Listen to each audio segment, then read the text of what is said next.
2024 সালের এই টাইমটাতে এসে আমার হাতে যেটা দেখতে পাচ্ছেন এটা হচ্ছে লিজেন্ডারি বাজাজ ডিসকভার 135।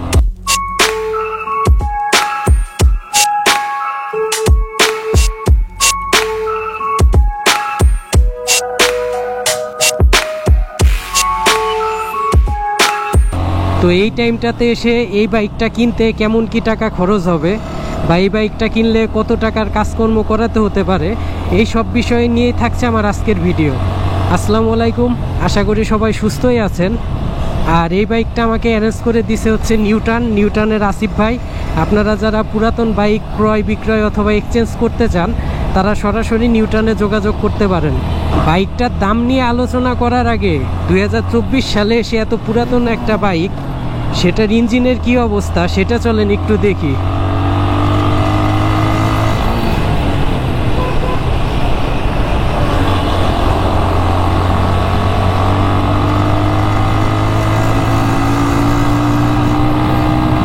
এত পুরাতন একটা বাইক হওয়ার পরেও বাইকটার ইঞ্জিনের যে পাওয়ার, এই বাইকটাকে সাদে লেজেন্ডারি বাইক বলা হয় না।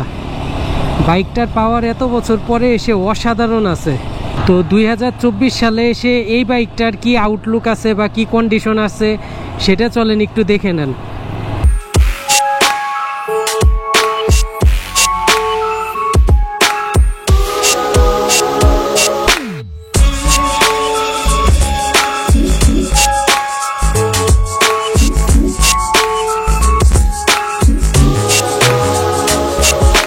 বাইকটা যে রাইড করতেছি, এত পুরাতন একটা বাইক, কিন্তু একটা জিনিস অনেক ভালো লাগতেছে, সেটা হচ্ছে বাইকের ইঞ্জিনের রেসপন্স। ইঞ্জিনের রেসপন্সটা ফ্যান্টাস্টিক রেসপন্স দিতেছে। আর এবার আসি দাম সংক্রান্ত একটা আইডিয়াতে। সেকেন্ড হ্যান্ড বাইকগুলো যখন আপনি কিনবেন, যাই কিনেন না কেন, সেটার কন্ডিশনের উপরে দাম টোটালি নির্ভর করে। এখন 135 এই মডেলের বাইকগুলা আপনি বাংলাদেশের বাজারে 2024 সালে বর্তমানে কন্ডিশন ভেদে 70,000 টাকার থেকে শুরু করে 1,10,000 টাকা পর্যন্ত বাজেটের মধ্যে কিনতে পারবেন।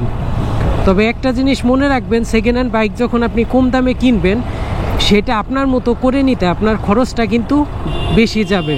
একটু আইডিয়া দিই, ধরুন আপনি এই বাইকটা কিনলেন অনেক কম দামে, 65, 68 বা 70,000 টাকা, তখন এই বাইকটা আপনার নিজের মতো করে ঠিকঠাক করাই নিতে অ্যাটলিস্ট কমসে কম 10,000 টাকা বর্তমান বাজারে এসে এই বাইকটার পিছনে আপনার খরচ করতে হবে।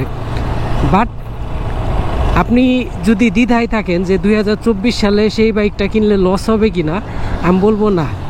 এই বাইকটার এখনও যে ইঞ্জিনের কন্ডিশন আছে সেগুলা বর্তমানের অনেক বাইকের চাইতে ভালো আছে। তো 2024 সালে এসে যাদের শখ যে একটা ডিসকভার 135 বাইক কিনবেন, তারা বাইকটা কিনতে পারেন। বাইকটা নিজের মতো করে কাজকাম করাই নিলে এটার যে ইঞ্জিন, এটাই লস বলে কোনো শব্দ নাই। আর বাইকটার ব্রেকিং বলেন, কন্ট্রোলিং বলেন, সব কিছুই ফ্যান্টাস্টিক। বাইকটা নিয়ে আপনি হতাশ হবেন না।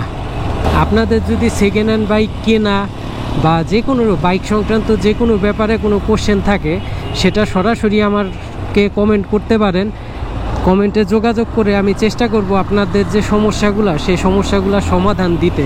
রোড তো ফাঁকা পাইতেছি না, রোড ফাঁকা পাইলে আপনাদেরকে একটু এটার যে ইঞ্জিনের রেসপন্স সেটাও একটু দেখাইতাম।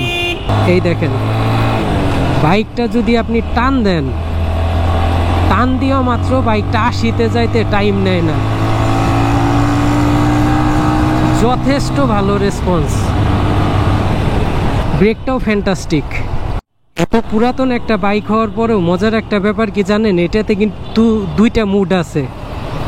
তো সহজভাবে বলি, টেকনিক্যালি কথাবার্তা না বলে, একটাতে হচ্ছে আপনার ফুয়েল সেভিং হবে, মাইলেজ ভালো পাবেন, আর একটাতে আপনি যখন আপনার গতির দরকার হবে সেটা অ্যাডজাস্ট করে নিতে পারবেন, মানে গতিটা ভালো পাবেন। তো আজকের ভিডিওটা এখানেই শেষ করছি। সবাই আমাকে সাবস্ক্রাইব করবেন এবং সাপোর্ট করবেন।